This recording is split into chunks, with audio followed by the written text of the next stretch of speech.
Hey there, welcome to Izzo's Place. So here's the long review for the DeWalt cordless table saw and the universal saw stand. Now these two items are not the exact ones you saw on the unboxing video. They are the exact same models, however, and these have been well used for 3 or 4 years at this point. So without any further ado, let me take you through this thing. Okay, so with this one that I've been using for a long time, one thing that did happen is the bolts that were holding the stand part,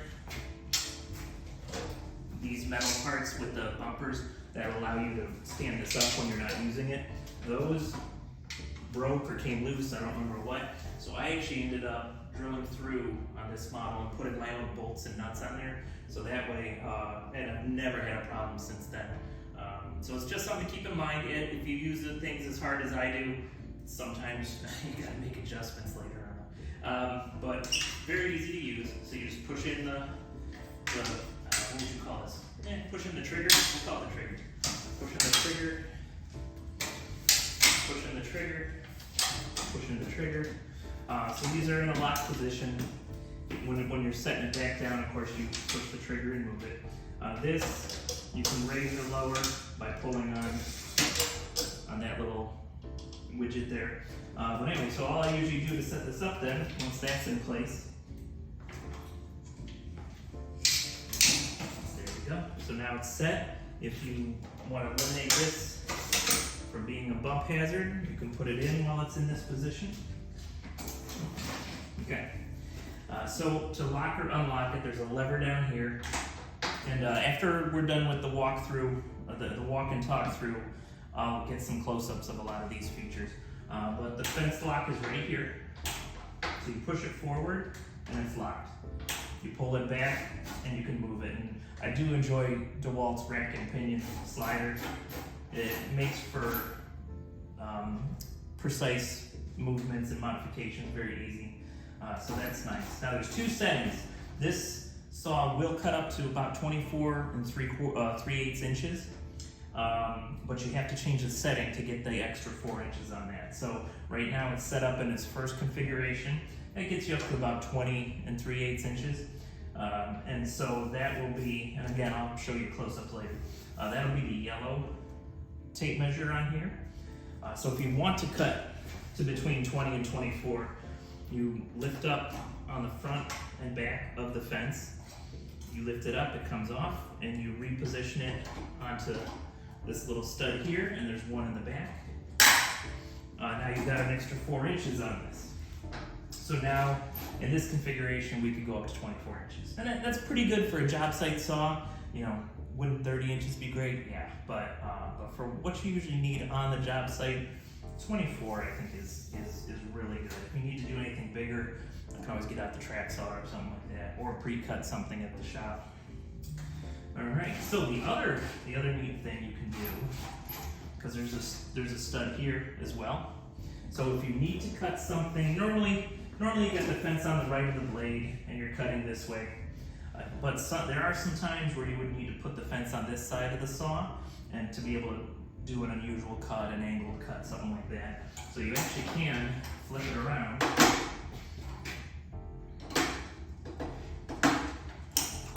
Put it onto that stud, and now you have the capability of being on this side. Now, once you've done that, the rulers no longer help you. You're going to have to use your tape measure to do that. Oh, that's not that hard at all. All right. So another feature of the fence.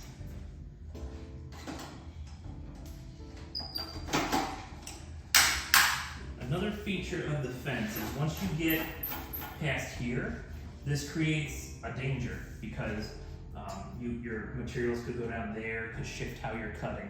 So once you get past a certain point, you can rotate that down, and that's even with this table. So that way your product rests here and it goes through without any danger of falling down. Also on the fence is a hanger, and it's got a push stick on it for you. And of course it's plastic, and sometimes you cut it, so eventually you might need to replace this. But whenever the day comes where I do need to replace it, I'm either gonna make my own this exact thickness and shape, so I can still use the fence, Or I'll just buy another DeWalt one, so that way I always have access to it. If you ever need to change the blade, it's very simple. You got a turn lock here. You turn it 90 degrees. It's got a little thumb hole or finger hole here, and then the plate comes right up. All right, let's actually change this and get you a little closer.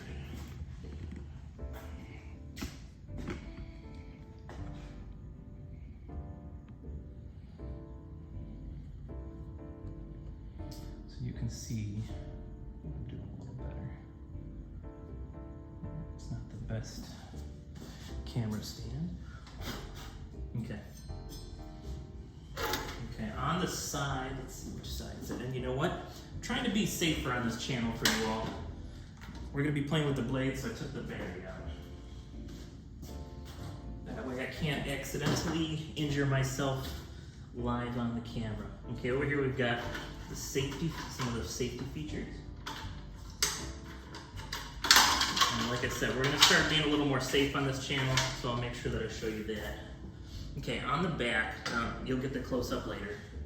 On the back, there's a spot where the wrenches are. They're held in place by a wing nut. Oh, you know what, I'll leave that off. All right, so you get a pair of wrenches. They're pretty much identical. And one of them goes behind the blade, and the other one you use to take the nut off. Oops, silly boy. Okay, so the open end goes behind the saw, and then the closed end does the nut.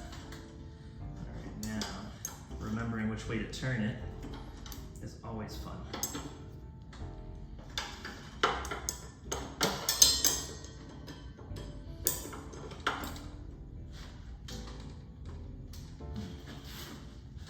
Okay, all right, so a good rule of thumb with this saw is, just for a memory aid, the way that the teeth of the saw blade are pulling, that's the way you pull this wrench to loosen.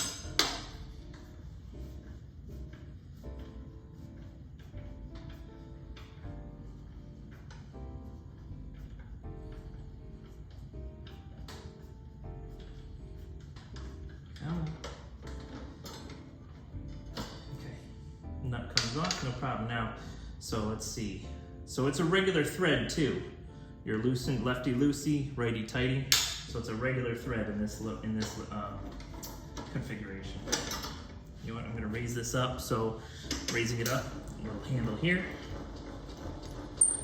Seems to be moving nice, but I think while I'm doing all this, I may as well get some WD-40 on it. Keep that thing nice and loose. Okay, so it's got a little nut that's got an oblong shaped hole, so that way it really locks onto the spindle properly.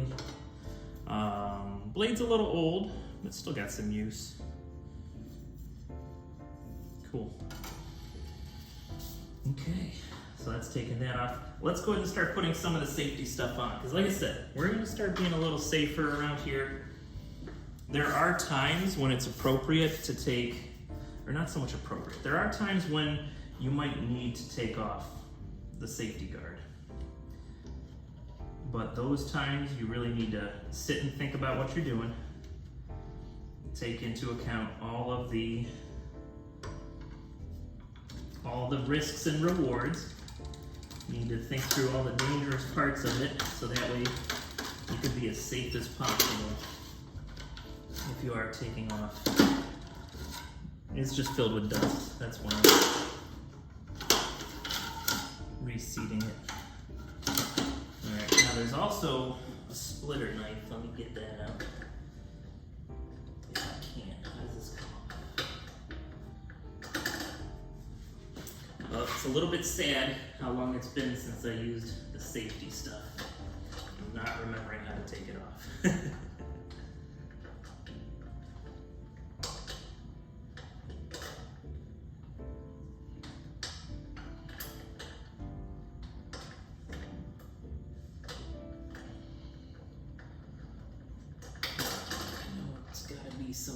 Something easy that I'm not quite doing right.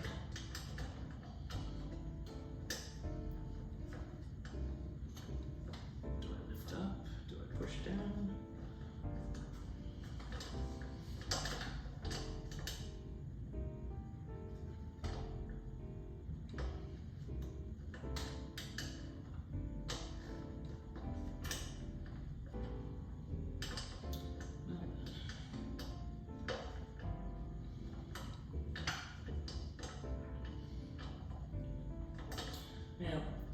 Maybe I'll have to edit out some of this. That is embarrassing.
Be something so easy and so stupid that I'm not doing right.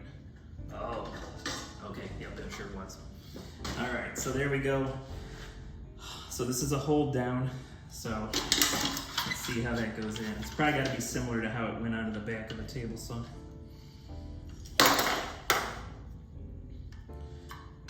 It's gonna go like this.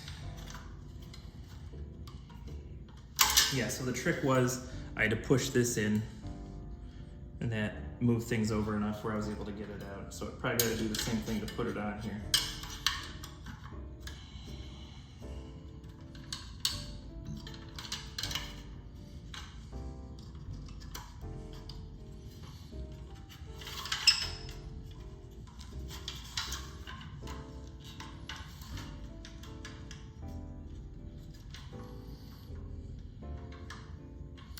Maybe it goes here in the front. And of course, the instructions for this are, at the very minimum, way north, and more likely than not, thrown away. The new instructions are way north as well.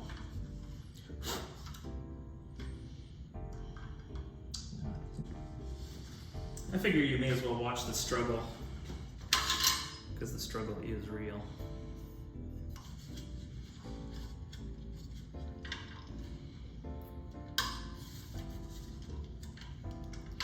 Gotta go here.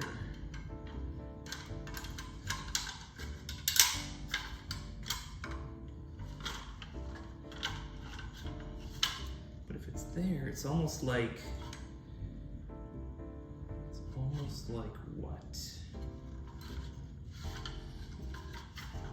gotta go down. Okay, that was promising. Let's see what that looks like. That looks really low. No, but maybe that's okay. Let's go ahead and tighten this down.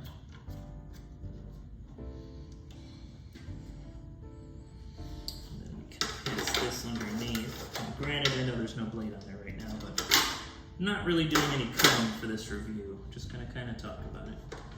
So let's lock that in there. Okay, and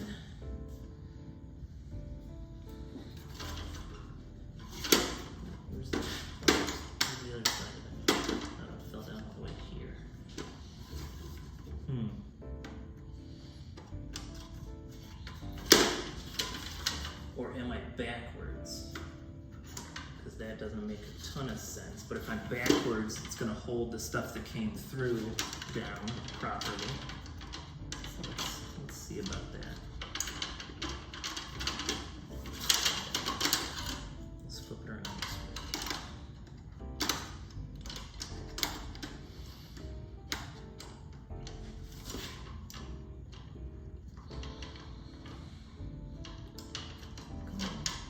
Buddy. Come on, buddy.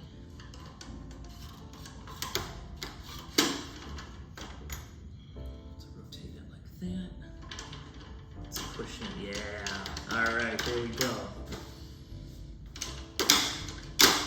could struggle along with me on that. All right, let me find just a little piece of wood, just to show you what it's doing.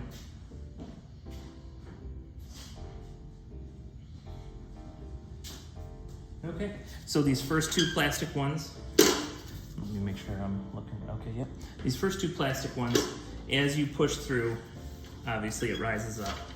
And then you're gonna be cutting through with the saw blade.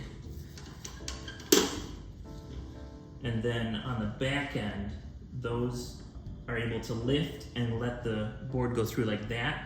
But if it kicks back, the teeth dig in and keep it from being able to shoot back at you. So you got kind of like your hold down, and also this keeps your fingers away from the blade, which obviously is a good thing. I've got several wounds. Not necessarily from the table saw, but you know, keep the wounds down. And then once the piece is partway through, the anti-kickback teeth keep it from shooting back at you. And I've been doing this since I was 18. And was I 19? No, doing this since I was 18. And I have had stuff kick back, and it is not pleasant at all. So it's a good thing we're gonna start doing this. Also, this gives me an ability to be able to connect a vacuum to this if I want, keep some of the dust down. Yeah, so there we go. There we go. Izzo has safety stuff on again. It's about time. Now, of course, if you want to put the blade on, you probably got to take the safety stuff off. Let's find out. Teeth are always pointing towards you on a table saw. Okay, nice. I do not have to take everything apart. Oh, I am going to have to. So, fortunately, it's easy. It's just a turn screw here. Loosen it up a couple times, and the whole shebang pulls out. And then you might have seen that, and I'll give you a close-up later, you might have seen that there's actually spots to hang the safety equipment on the table saw. So if you do need to remove the table saw for any reason, yep, normal thread. If you do have to remove the safety stuff for any reason, and there's some times where you need to remove stuff. If you have to do an angled cut, you can't have the guard in place. It just won't allow for it. So if you're gonna do an angle cut, then you can take the guard off. But the best thing to do, and you know what, the first time I'm doing something, we'll make a video of it. But best thing to do is to write yourself out what's called a job hazard analysis form. So you're gonna think through all the steps, and you're gonna think through things that aren't safe and how you can keep yourself from injury from those things. So I'll show you how to make one of those for yourself later. All right, so to put the safety equipment back in, you just slide it back on. Oh, and when you're tightening on a table saw, when you're tightening stuff, you don't want to over tighten. So obviously you don't want to loose, because that's dangerous. But if you over tighten things, each time you over tighten it, it gets just a little bit harder to take the thing on and off. So you want it snug and tight, but you don't want to over tighten. Okay, safety stuff. That is good. Okay, this handle, I don't know why it moves. Either that or it's just never been tight. This was like this from the factory. So not sure why it moves, but that's just a handle for holding it. There's also some grips on each side of the table. So if you didn't have the stand, it would be easy to move this. So over here is where the battery goes. You know what, let's go ahead and do the tour. Let's go ahead and do the tour of this. So it's gonna be a little shaky, please forgive me. Okay, so on the front, this is what I use to raise and lower the blade. So turn it to the right or clockwise to raise it, turn it to the left or anti-clockwise to lower it. If you want to do an angle and it's got the gauge from 0 to 45, to do the angle you have to lift that up, and that allows you, oops, sorry, it's hard to do one-handed, but you can put the angle, but you can see that it starts putting stress on the guards, so that's why you really don't put an angle on it with the guards in place. The trigger, or the switch is pretty neat. So it's got normal, you know, push the green one to start it, red one, and the red one to stop. but really it's the handle has got this little key here, and that bumps it against the stop. So if you drop this too fast, it'll actually shut the saw down. So when you turn it on, you hit the green button, you lower that gently, and then it's super easy to just bump it off. So, and especially if something is bound up and you can't let go of whatever you're holding, you can easily hit it with like your thigh or your knee and just turn that table saw off. Okay, this is where the battery goes. So this uses Flexvolt battery because it's a 60 volt tool. So I've got these DeWalt Flexvolts. It'll do 20 volt or 60 volt depending on what tool you put it in. And then this is a 9 amp battery. So this will last quite a long time. I'd say would last, I mean, this battery would probably last you all day unless you're just really cutting all day. And just always make sure you keep your batteries charging. It's wonderful to have the cordless ability, but you gotta keep those batteries charged. All right, so this is where those wrenches were hanging. The wing nut just loosens and then you pull them off. There's also a T-square here. So this slides in this channel and allows you to do some 90-degree cuts. And then this over here is where the safety piece was hanging, so it slides on there, and then this twists it shut, and then the rest of it rests there. So if I ever needed to take the table saw off, you can do so pretty quickly. So the part that the table saw is attached to, these parts here, it's got a lock on it. So if you pull that, push it in, and then push that in, like it's like a double lock. So a little lock here, and then push it in. And then if you do that on both at the same time, then this lifts off very simply. So if you needed to do that in order to, if you didn't have a lot of space in your vehicle and you needed to separate it for transport, it's very easy to do. I've been very happy with this saw. I would highly recommend it for any carpenters out there that want to eliminate the cord. I'm a very big fan of eliminating the cord. Having stuff cordless has helped me out quite a bit. Now, of course, cordless doesn't have quite the power of a corded tool. It's more of a convenience thing. But I've rarely ran into a problem using the cordless. Highly recommend this saw. The only reason I bought another one is because I need one in Florida and one in Ohio. And of course, having the wheels on this saw stand, makes transportation easy. You basically drag it around like a wheelbarrow once the legs are up. All right, so down the road, I'll do some tips and tricks with the table saw, give you guys some pointers for if you're going to be doing some work like that. I hope you enjoyed this review of the DeWalt cordless table saw and the DeWalt universal saw stand.